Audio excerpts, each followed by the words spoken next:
Señoras, señores, las diversas y a veces contradictorias doctrinas que llevan el nombre de la Cábala proceden de un concepto del todo ajeno a nuestra mente occidental, el concepto de un libro sagrado.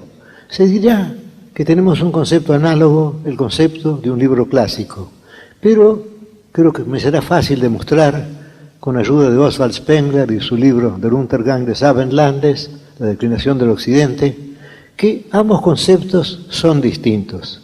Tomemos por lo pronto la palabra clásico. ¿Qué significa etimológicamente? Clásico tiene su etimología en clasis, fragata o escuadra. Es decir, un libro clásico es un libro ordenado, como tiene que estar todo ordenado a bordo, ship shape, como se dice en inglés. Pero además de ese sentido relativamente modesto, de un libro ordenado, un libro clásico es un libro eminente en su género. Y así decimos, por ejemplo, que el Quijote, que la Divina Comedia, que la tragedia de Macbeth, que los Lusíadas, que el Fausto, son libros clásicos. Pero, aunque el culto de esos libros ha sido llevado a un extremo, quizá excesivo, sin embargo, el concepto es distinto. Sabemos que los griegos consideraban como obra clásica la Ilíada y la Odisea. Sabemos que Alejandro, según nos cuenta Plutarco, tenía siempre debajo de la almohada la Ilíada y la espada, los dos símbolos de su destino de guerrero. Pero, sin embargo, a ningún griego se le ocurrió que la Ilíada fuera perfecta palabra por palabra. Ya sabemos que en Alejandría los bibliotecarios de esa ciudad se congregaron para estudiar la Ilíada y en el curso de ese estudio inventaron los tan necesarios y ahora a veces deliberadamente olvidados signos de esta puntuación. Es decir, se creía que la Ilíada era un libro eminente. Se lo veía como la suma de la poesía, como el ápice de la poesía, pero no se creía que cada palabra fuera, o que cada hexámetro fuera inevitablemente admirable. Y eso corresponde a otro concepto. Y tenemos una frase como la de Horacio. Tenemos Horacio que dijo: "Quando quo bonus dormita Homerus", a veces el buen Homero se queda dormido, y nadie diría que a veces el buen Espíritu Santo se queda dormido. Es decir, es un concepto, a pesar de la musa, el concepto de la musa era bastante vago, y algún traductor inglés ha creído que cuando Homero dice "canto musa la cólera de Aquiles", quería simplemente decir, ya en su época quería simplemente decir: "un hombre iracundo, tal es mi tema, an angry man, this is my subject". No se veía el libro como admirable letra por letra, se lo veía como cambiable y se lo estudiaba históricamente, se estudiaba y se estudian ahora, por ejemplo, se estudian esas obras de un modo filológico, de un modo histórico, se las sitúa dentro de un contexto, y el concepto de un libro sagrado es totalmente distinto.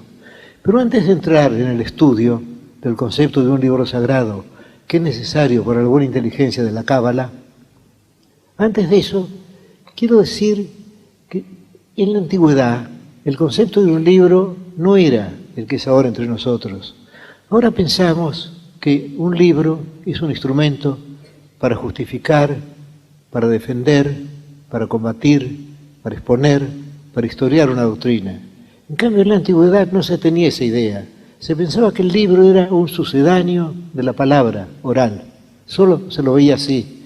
Y recordemos aquel pasaje de Platón, en el cual Platón dice que los libros son como las estatuas o como efigies. Parecen ser seres vivos, pero cuando se les pregunta algo no saben contestar.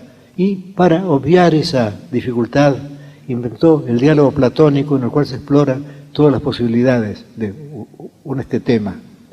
Bueno, pues bien, tenemos también aquella carta, una carta muy linda y muy curiosa, que Alejandro de Macedonia le envía, según Plutarco, a Aristóteles. Aristóteles acaba de publicar, es decir, de hacer muchas copias en Atenas de su metafísica. Y Alejandro le envía una carta censurándolo, diciendo que ahora todos podrían saber lo que antes solo sabían los elegidos. Y Aristóteles le contesta, defendiéndose, pero sin duda con sinceridad, Aristóteles le contesta, mi tratado ha sido publicado y no publicado. Es decir, no se pensaba que un libro expusiera totalmente un tema. Se pensaba que un libro tendría que ser como una suerte de guía, algo que acompañara a una enseñanza oral. Y esto ya nos vincula, esta es la doctrina de la Cábala. Se pensaba eso de los libros. Tenemos también otros testimonios contra Homero, tenemos el de Heráclito, tenemos el de Platón también, es decir, esos libros eran venerados, pero no eran libros sagrados. Ese concepto es específicamente. Podemos también referirnos a Pitágoras. Es sabido que Pitágoras no dejó una línea escrita. Se conjetura que no lo hizo para no atarse a un texto escrito. Él quería que su pensamiento siguiera viviendo después de su muerte en la mente de sus discípulos. Y de ahí viene el Magister Dixit, que siempre se emplea mal. Magister Dixit no quiere decir el maestro lo ha dicho y queda cerrada la discusión. No, era lo contrario. Un pitagórico proclamaba una doctrina que quizá no estuviera en la tradición de Pitágoras. Por ejemplo, la doctrina del tiempo cíclico. Y cuando decían eso no esté en la tradición, decía Magister Dixit, el maestro lo dijo. Y así eso le permitía innovar. Y Pitágoras había probado eso. Había pensado que los libros atan, o, para decirlo con palabras de la Escritura, que la letra mata, pero el espíritu vivifica. Bueno, tenemos esos ejemplos, y ahora vayamos a lo contrario, vayamos a la idea de un sagrado, que es una idea típica del Oriente, y de la cual nos hemos apartado ahora, ya que es incompatible con nuestros hábitos mentales. Señala Spengler, en aquel capítulo de su Untergang des Abendlandes, consagrado a la cultura mágica, que el tipo de libro mágico sería el Corán. Ahora, ¿qué es el Corán? El Corán, para los ulemas, para los doctores de la ley musulmanes, no es un libro como los otros. Es un libro, esto es increíble, pero así es un libro anterior a la lengua árabe. Es decir, que no puede estudiarse históricamente o filológicamente, ya que es anterior a los árabes, es anterior a su lengua y es anterior al universo. Y ni siquiera se admite que el Corán sea una obra de Dios. No, el Corán es algo más íntimo y más misterioso. El Corán, para los musulmanes ortodoxos, es un atributo de Dios, como su ira, su misericordia o su justicia. Y en el mismo Corán se habla de un libro misterioso, la madre del libro, que es el arquetipo celestial del Corán, que está en el cielo y que veneran. Bueno, pues aquí tenemos ya la noción de un libro sagrado, del todo distinta de la noción de un libro clásico. Un libro sagrado es sagrado, y son sagradas no solo sus palabras, sino las letras con que fue escritas. Y ese concepto lo aplican los cabalistas al estudio de la escritura. Ahora, yo sospecho que el modus operandi de los cabalistas fue debido al deseo de incorporar pensamientos gnósticos a la mística judía y que buscaron ese modus operandi para justificarse con la escritura, para ser ortodoxos. En todo caso, podemos ver muy ligeramente, yo casi no tengo derecho a hablar de esto, podemos ver muy ligeramente cuál es el modus operandi o cuál fue el modus operandi de los cabalistas que empezaron aplicando su extraña ciencia en el sur de Francia, en el norte de España, en Cataluña, y luego en Italia, luego en Alemania, luego un poco en todas partes, y también llegaron a Israel, aunque no procedieron de allí, procedían más bien de los pensadores, de los heresiarcas de cátaros. Bueno, pues la idea es esta, el Pentateuco, la Torá, es un libro sagrado, y eso quiere decir que una inteligencia infinita ha condescendido a la tarea humana de redactar un libro. El Espíritu Santo ha condescendido a la literatura, lo cual es algo tan increíble como suponer que Dios condescendió a ser hombre. Pero aquí condescendió de modo más íntimo. El Espíritu Santo condesciende a la literatura y escribe un libro. Y en ese libro nada puede ser casual. En toda escritura humana hay algo casual. He mencionado hace un rato el Quijote. Es conocida la veneración supersticiosa con que se rodea al Quijote, como a Macbeth, como a la Chanson de Roland, como a tantos otros libros, generalmente uno en cada país, salvo en el caso de Francia, cuya literatura es tan rica que admite por lo menos 2 tradiciones clásicas, pero no entraré en ello. Pues bien, si a un cervantista se le ocurriera decir, el Quijote empieza con 2 palabras monosilábicas terminadas en N, en. Luego tenemos una palabra de 5 letras, lugar. Luego tenemos 2 palabras de 2 letras, de la. Si pretendiera derivar conclusiones de eso, se pensaría inmediatamente que estaba loco. En cambio, la Biblia ha sido estudiada de ese modo. Se dice, por ejemplo, que empieza con la letra Bet, con la letra B, Bereshit bara Elohim. ¿Por qué? Dice, en el principio creó dioses, los cielos y la tierra. El verbo es singular y Dios es plural. ¿Por qué empieza con la B? Porque la B y la letra inicial, según me dicen en hebreo, deben decir lo mismo que es en español. Y el texto no podía empezar con una letra que correspondiera a una maldición. Tenía que empezar con una. Y luego hay otra circunstancia muy curiosa que tiene que haber influido profundamente en la Cábala. Y la circunstancia de que Dios, cuyas palabras fueron el instrumento de su obra, según dice el gran escritor español Saavedra Fajardo, Dios cree el mundo mediante palabras. Es decir, Dios dice que la luz sea y la luz fue. Y de ahí se llegó a la conclusión de que el mundo fue creado por la palabra luz o por la entonación con que Dios dijo la palabra luz. Si hubiera dicho otra palabra con otra intonación, el resultado no habría sido la luz, habría sido otro.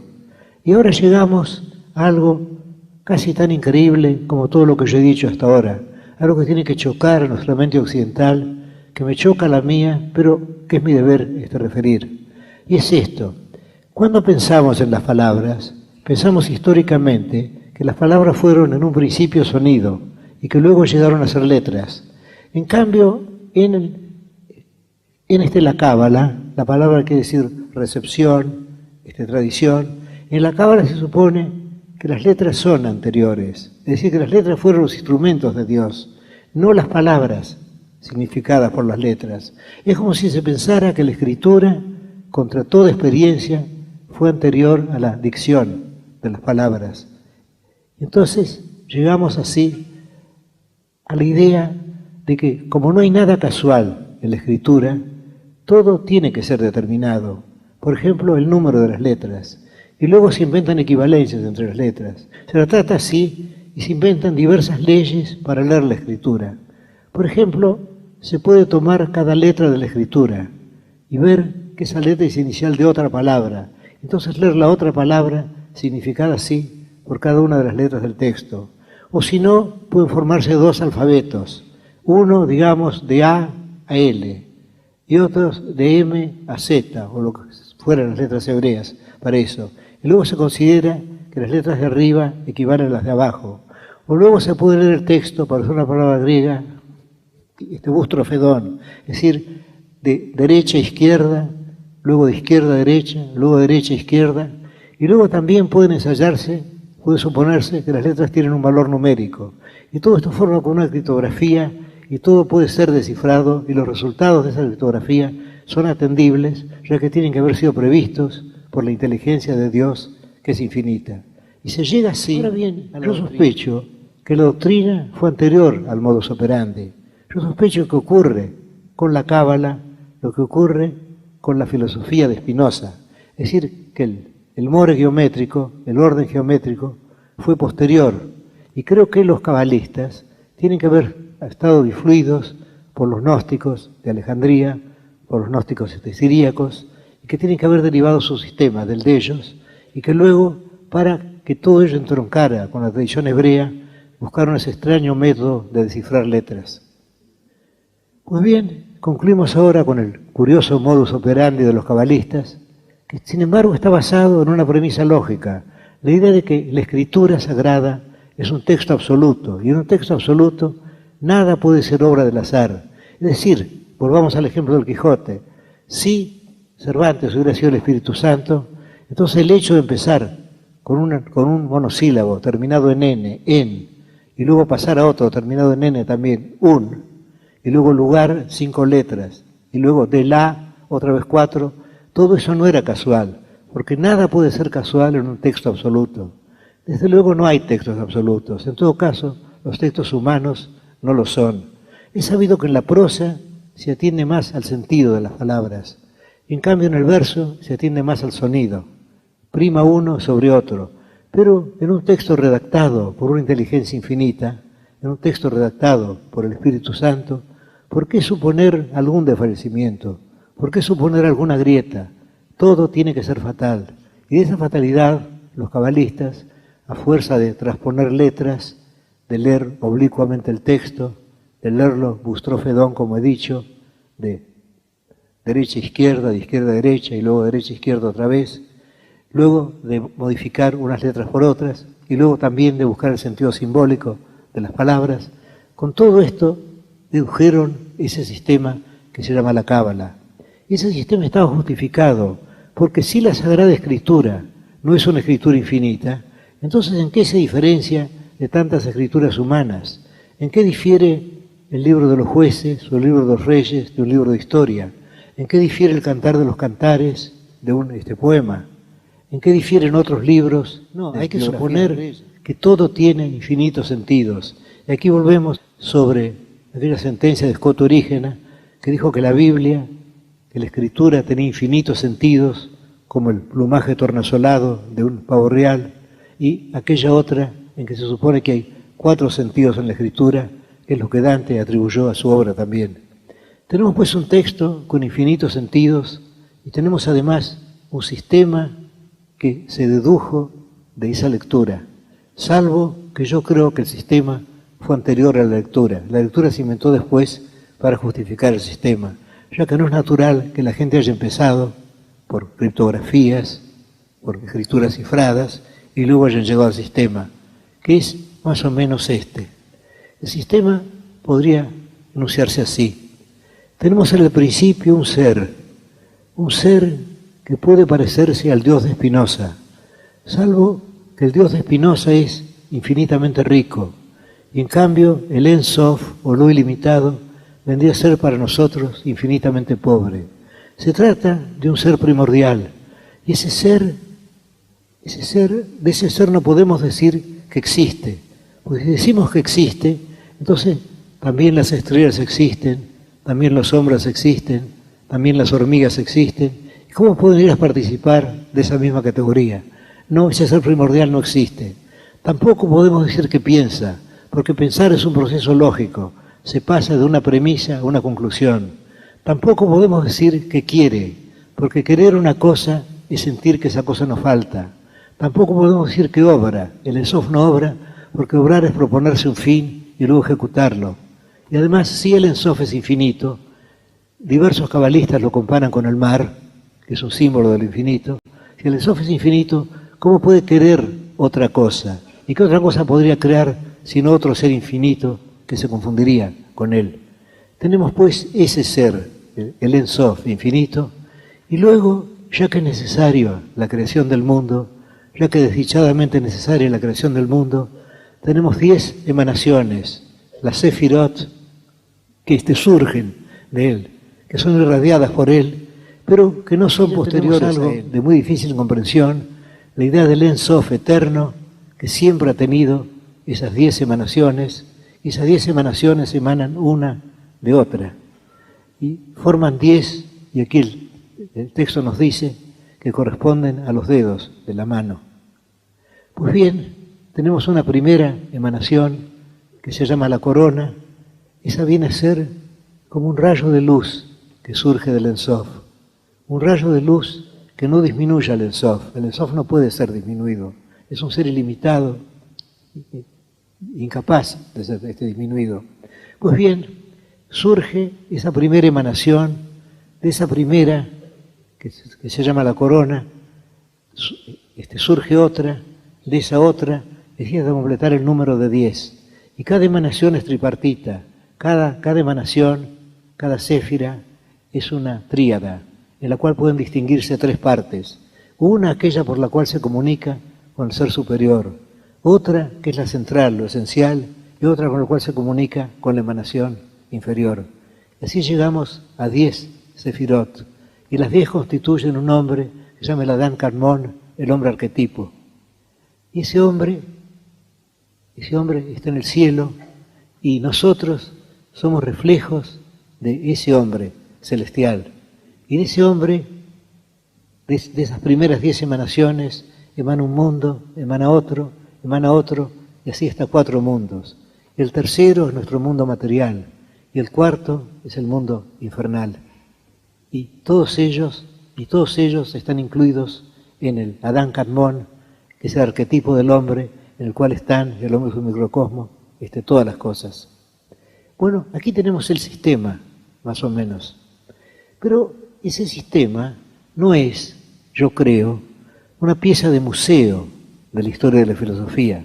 Ese sistema creo que tiene una aplicación, que ese sistema puede servirnos no solo como una curiosidad de la historia filosófica, sino puede servirnos para pensar y quizá para comprender, o la palabra es demasiado ambiciosa, para tratar de comprender el universo. Y aquí podemos pensar en los gnósticos, que fueron anteriores a los cabalistas, anteriores en muchos siglos. Y los gnósticos tienen un sistema parecido. Tienen un Dios, y ese Dios es indeterminado. Y de ese Dios, que se llama el pleroma, la plenitud, emana otro Dios. Estoy siguiendo la versión o perversión de Ireneo, obispo de Lyon. Bueno, pues de ese Dios, de esa emanación, emana otra, de esa otra, y cada una de ellas constituye un cielo. Y llegamos así, hay como una especie de torre de emanaciones, llegamos así al número 365, porque la astrología anda mezclada en todo eso. Y cuando llegamos a la emanación, a la última, aquella en que la parte de divinidad tiende a 0, entonces allí nos encontramos con el Dios que se llama Jehová y que crea el mundo. Y que crea el mundo, ¿por qué crea este mundo tan lleno de errores, tan lleno de horror, tan lleno de pecados, tan lleno de dolor físico, tan lleno de sentimiento de culpa, tan lleno de crímenes? ¿Por qué? Porque la parte de la divinidad ha ido disminuyéndose. Y cuando se llega a Él, ya la parte de divinidad es muy poca y crea este mundo falible. Y tenemos exactamente el mismo mecanismo en las 10 sefirot y en los 4 mundos que van creando. Pero esas emanaciones, a medida que se alejan del Ein Sof, de lo ilimitado, del oculto de los ocultos, como lo llaman en su lenguaje figurado los cabalistas, esas emanaciones van perdiendo fuerza y llegamos al fin a la que cree este mundo en el que estamos nosotros, tan llenos de errores, tan fáciles para la desdicha, tan momentáneos en la dicha. Bueno, ese es nuestro mundo. Y creo que esa idea no es una idea absurda, es una idea que podemos tomar. Porque aquí estamos enfrentados con un problema eterno, que es el problema del mal. Es el problema que ya está tratado espléndidamente, deslumbradoramente, en el libro de Job, que según Freud es la obra mayor de toda la literatura, de las literaturas. Ustedes recordarán la historia de Job. Job, el hombre justo perseguido, el hombre que quiere justificarse ante Dios, el hombre condenado por sus amigos, el hombre que cree haberse justificado, y al final Dios le habla desde el torbellino, y Dios le dice que Él está más allá de las medidas humanas. Y toma 2 curiosos ejemplos, que son el elefante y la ballena. Y dice que Él los ha creado. Y debemos sentir, esto lo observó Max Brod, que el elefante y la ballena, Behemoth, cuyo nombre es plural, los animales, porque es tan grande que tiene un nombre plural, y luego Leviatán, la ballena, o puede ser el cocodrilo también, no importa, o puede no ser ninguno, pueden ser 2 monstruos. Bueno, pues Él dice que Él es tan incomprensible como esos monstruos, que Él no puede ser medido por los hombres. Y a eso llega también Spinoza. Spinoza dice que atribuir atributos humanos a Dios es como si un triángulo dijera que Dios es eminentemente, es decir, de un modo superior, triangular. Y que si nosotros decimos que Dios es justo, que Dios es misericordioso, que Dios es bueno, es tan antropomórfico como si dijéramos que Dios tiene cara, o tiene ojos, o tiene manos.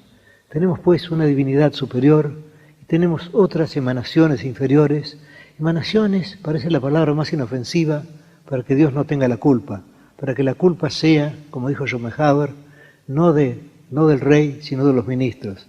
Y que esas emanaciones, y ahora veamos algunas defensas del mal que se han intentado. Tenemos la defensa clásica de los teólogos, que es decir que el mal es negativo. Decir, por ejemplo, que el mal es simplemente la ausencia del bien. Pero esto, para todo hombre sensible, es evidentemente falso. Creo que un dolor físico cualquiera, un dolor de muelas, por ejemplo, es tan vívido o más vívido que cualquier placer. Y creo que la desdicha no es simplemente la ausencia de dicha, es algo positivo. Cuando somos desdichados lo sentimos como una desdicha. Y luego hay otros argumentos, por ejemplo, hay uno muy elegante, pero muy falso de Leibniz, para defender la existencia del mal. Él dice, imaginemos dos bibliotecas. La primera biblioteca está hecha de 1000 ejemplares de la Eneida, que se supone un libro perfecto y que acaso de algún modo lo es. Y la otra biblioteca contiene 1000 libros de valor heterogéneo, entre los cuales está la Eneida. ¿Cuál de las dos bibliotecas es superior? Evidentemente la segunda. Entonces él llega a la conclusión de que el mal es necesario para la variedad del mundo. Y otro ejemplo que suele tomarse es el de un cuadro hermoso, digamos una tela de Rembrandt, por ejemplo. Y en esa tela hay fracciones, hay lugares oscuros, y esos lugares pueden corresponder al mal. Pero Leibniz parece olvidar, cuando toma este ejemplo de las telas o de los libros, que una cosa es que haya malos libros en una biblioteca y otra cosa es ser esos libros. Y si nosotros somos uno de esos libros, estamos condenados al infierno. En la Cábala también el infierno corresponde al mundo inferior y luego arriba está el mundo humano y luego el mundo material. Bueno, y que una cosa es que exista un libro y que otra cosa es ser ese libro. Y no todos tienen el éxtasis, y no sé si siempre lo tuvo, de Kierkegaard, que dijo que si en el universo había una sola alma en el infierno, que si el infierno estuviera habitado por una sola alma y le tocara a él ser esa alma necesaria para que en el mundo hubiera todo, necesaria para la variedad del mundo, él cantaría desde el fondo del infierno la alabanza del Todopoderoso. Si es fácil sentirse así. No sé si después de unos minutos de infierno Kierkegaard hubiera pensado así. Pero la idea como ustedes ven, se refiere a un problema esencial, el problema de la existencia del mal, que los gnósticos y los cabalistas resuelven del mismo modo. Lo resuelven diciendo que el universo es obra de una divinidad deficiente, que el universo es obra de una divinidad en la cual la fracción de divinidad tiende a cero, es decir, de un Dios que no es el Dios, de un Dios que desciende lejanamente del Dios. Ahora no sé si la mente puede trabajar con palabras como Dios, como divinidad, o estoy seguro de que no puede trabajar con la doctrina del Ein Sof, de la Sefirot, o con los 365 pisos de emanaciones de los gnósticos. Estoy seguro de que no.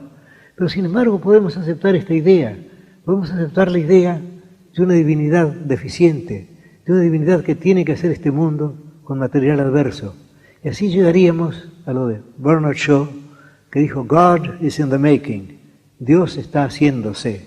Es decir, Dios es algo que no pertenece al pasado, que quizá no pertenece al presente, en la eternidad. Dios es algo que puede ser futuro. Y si nosotros somos justos, si nosotros perdonamos a nuestros enemigos, si nosotros somos magnánimos, incluso si somos inteligentes, si somos lúcidos, estaremos ayudando a construir a Dios. Y hay una página de un libro de Wells, no recuerdo cuál, en el cual el héroe, creo que ese libro se titula The Undying Fire, el fuego imperecedero, y viene a ser como una suerte de remedo, no de parodia, del libro de Job. Y sigue más o menos el mismo argumento. El personaje, cuando está bajo la anestesia, sueña que entra en un laboratorio. Ese laboratorio es muy pobre. En ese laboratorio hay un hombre viejo que está trabajando. Y ese hombre viejo es Dios. Y Dios se muestra bastante irritado. Dice, estoy haciendo lo que puedo, le dice al otro, pero realmente tengo que luchar. Y volveríamos a esa idea de que existen el bien y el mal. El mal sería el material intratable por Dios y el bien sería la bondad. Bueno, pero el bien a la larga estaría destinado a triunfar y él está triunfando. Es decir, yo no sé si creemos en el progreso. Yo creo que el progreso existe, si quiere en la forma de la espiral de Goethe, es decir, vamos y volvemos. Pero en suma, estamos mejorando.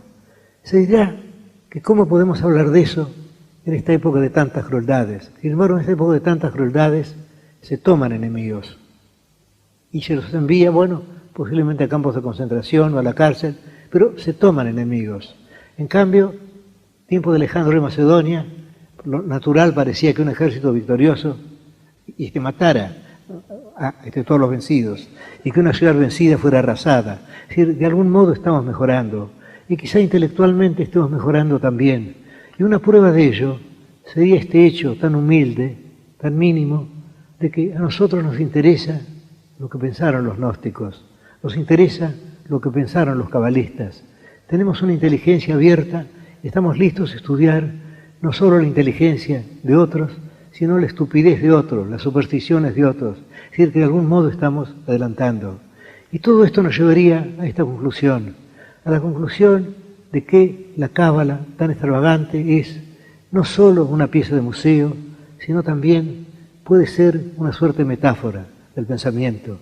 Y ya que he hablado de la cábala, querría hablar de uno de los mitos más curiosos de la cábala, o de las leyendas más curiosas de la cábala, la leyenda del golem, que inspiró aquella famosa novela de Meiring, que me inspiró a mí un poema sobre el golem. Pues bien, la idea es esta. La idea es esta. Dios toma un terrón de tierra, creo que Adán o Adama quiere decir tierra roja, y luego le insufla vida y crea así a Adán, de suerte que Adán para los cabalistas sería el primer golem, ha sido creado por la palabra divina, por un soplo de vida. Y como en la cábala se dice que el nombre de Dios es todo el Pentateuco, salvo que están barajadas las letras, así, si alguien poseyera el nombre de Dios, o si alguien llegara al Tetradramaton, al nombre de 4 letras de Dios, y supiera pronunciarlo rectamente, podría crear un mundo. Y así podría crear un golem también. Así tenemos todas las leyendas del golem, que han sido tan hermosamente aprovechadas por Meiring en su libro El Golem, y que estudia Gerhard Scholem en su libro El simbolismo de la cábala, que acabo de leer, que creo que es el libro más claro sobre el tema, porque he comprobado que es casi inútil buscar las fuentes originales. He leído la hermosa y creo que justa traducción, yo no sé hebreo desde luego, del Sefer Yetzira, libro de la creación que ha hecho el doctor León Duhovne. He leído una versión del Bahir o la luz, y he leído parcialmente el Zohar o libro del esplendor, pero esos libros no están escritos para enseñar la cábala a nadie, están escritos para insinuar la cábala, para que un estudiante de la cábala pueda leer esos libros y pueda encontrarse fortalecido por ellos, pero no dicen toda la verdad, son como los tratados publicados y no publicados de Aristóteles. Y ahora volvamos al golem. Se supone que si un rabino aprende o llega a descubrir el secreto nombre de Dios y lo pronuncia sobre una figura humana hecha en arcilla, esa figura se anima, y esa figura se llama golem entonces. Y en una de las versiones de la leyenda se escribe sobre la fábula, sobre la frente del golem, se escribe la palabra Emeth, que significa verdad. Y el golem crece. Pero el golem, si lo dejan solo, sigue creciendo. Y un momento en que es tan alto que yo no pude alcanzarlo, el dueño de este golem. Y entonces le dice que le ate las suelas, que le ate en los zapatos. El golem se inclina, al inclinarse, él puede soplar, él puede borrar la letra, la primera letra, el Aleph de Emeth. Y entonces queda Meth, muerte, y el golem cae hecho polvo a sus pies. Y hay otra leyenda, según la cual un rabino o unos rabinos, unos magos, crean un golem y se lo mandan a otro maestro que es capaz de hacerlo, pero que está más allá de esas supersticiones. Lo mandan, entonces el rabino le habla, y el otro no puede contestar, porque el golem no puede concebir y no puede hablar, le están negadas esas facultades. El golem no contesta, y entonces el rabino le dice: eres creado por los magos, vuelve a tu polvo, el mago y el golem cae deshecho a sus pies. Y hay otra leyenda, esta está narrada por Scholem en su libro sobre el simbolismo de la Cábala, en la cual se logra, mediante mucho trabajo, son muchos discípulos, un solo hombre no puede estudiar o comprender el Sefer Yetzirah, el libro de la creación, se logra crear un golem. Pero ese golem nace, curiosamente, con un puñal en la mano. Y les dice y les pide a quienes lo han hecho que lo maten. Porque, dicen ellos, porque les dice él, si yo vivo, puedo ser adorado como un ídolo. Y ya se sabe que la idolatría para el Israel, como para el protestantismo, es uno de los máximos pecados. Y entonces ellos matan al golem. Bueno, he referido aquí algunas leyendas, pero querría volver a lo primero, a esa doctrina que no me parece disparatada, que me parece atendible, de que en nosotros hay una partícula de divinidad, pero que este mundo evidentemente no puede ser la obra de un Dios todopoderoso y de un Dios justo, pero que depende de nosotros el salvar esa parte de divinidad. Y esa sería la enseñanza que la Cábala tiene para nosotros ahora, más allá de ser una curiosidad que estudian los historiadores o los gramáticos. Muchas gracias.